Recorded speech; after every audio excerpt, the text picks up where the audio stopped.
Sedmokráska. V jednej dedine stál neďaleko cesty biely dom.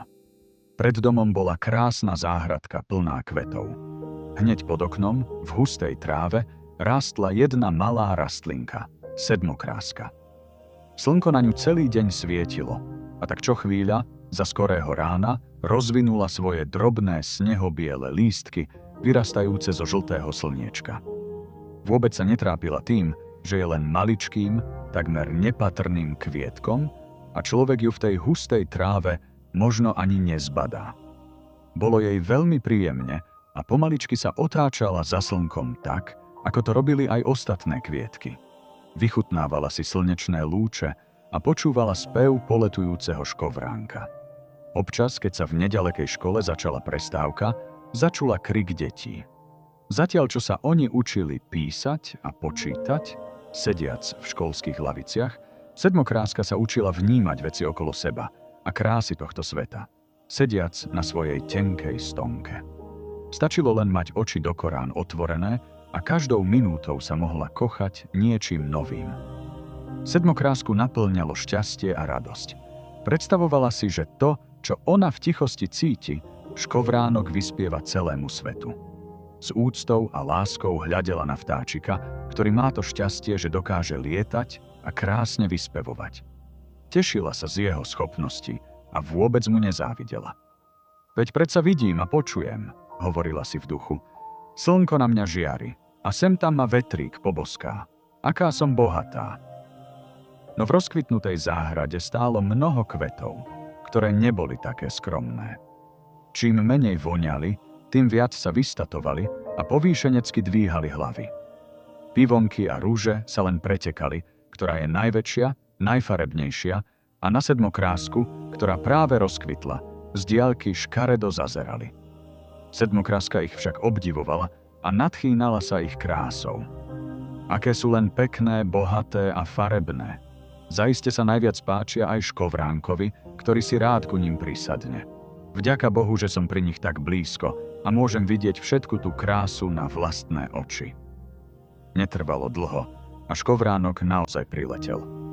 No nie k veľkým pivonkám a rúžiam, ale do trávy, priamo ku skromnej sedmokráske. Malý vtáčik poskakoval vedľa nej a popritom si štebotal. Aká je mekučká táto trávička. A pozrime, že aký prekrásny kvietok tu vyrástol z ťaby so srdcom zlatým a striebristými lístkami. Potešila sa sedmokráska nečakanej chvále, až sa priam rozplývala od toľkého šťastia. Vtáčik ju zobáčikom poboskal a už aj znova vyletel smerom k belasej oblohe. Keď sa však sedmokráska poobzerala okolo seba, všimla si, že rúže od zlosti a závisti hádam ešte viac zčervenali. Zosmutnela, keď si uvedomila, že ostatné kvietky nezdieľajú jej radosť. Zrazu do záhrady vstúpilo dievča s veľkými nožnicami. Pristúpila k rúžiam a pivonkám a jednu po druhej odcvakla. Ach, toľká hrôza, preľakla sa sedmokráska. Dievča o chvíľu odišlo s plnou náručou kvetín. Sedmokráska bola veľmi vďačná, že je len drobným nenápadným kvietkom, čo rastie medzi trávou, a dievča si ho nevšíma. Keď večer zašlo slnko, sklopila biele lístky, zaspala a celú noc snívala o veselom škovránkovi.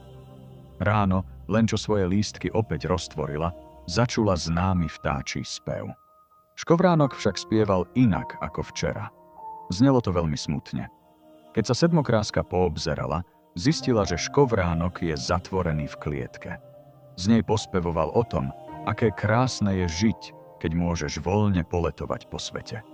Sedmokráska by uväznenému vtáčikovi veľmi rada pomohla, no nevedela ako.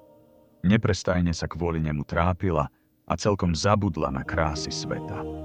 Hoci slniečko žiarilo rovnako jasne ako včera, sedmokráska sa už nedokázala tešiť. Pozerala na svojho priateľa a srdiečko jej ticho plakalo spolu s ním. Keby som len vedela lietať, povzdychla si. Vletela by som do tej klietky a otvorila ju. Škovránok si sedmokrásku všimol a slabým hláskom jej zaspieval. Neboj sa, priateľka moja. Kým si tu, cítim sa aspoň trochu ako doma. Sedmokráska sa usmiala, aj keď len ticho. A v tej chvíli si zaumienila, že bude pre škovránka každý deň slnkom, ktorému aspoň trochu rozjasní temné chvíle. Od toho dňa ho vítala každým ránom rozkvitnutými lístkami, ktoré vždy obrátila ku klietke. A za každým, keď škovránok zaspieval, aj keď len potichu, sedmokráska ticho tancovala vo vetre, aby mu ukázala, že počúva. Tento ich tichý rozhovor trval niekoľko dní, až raz prišiel do záhrady chlapček. Všimol si smutného vtáčika v klietke, no ešte viac ho zaujala malá sedmokráska, ktorá rástla priamo pod ňou. Aha, pozri, ocko, zvolal. Ten kvietok akoby sa s tým vtáčikom rozprával. Ocko sa usmial a zamyslene prikývol. Niekedy nám kvety pripomenú, čo je v živote dôležité. Sloboda, priateľstvo a láskavosť. Na druhý deň bola klietka prázdna. Ocko s chlapcom škovránka pustili. Sedmokráska znovu začula známy spev, ale tentoraz znova slobodný, radostný a z výšky.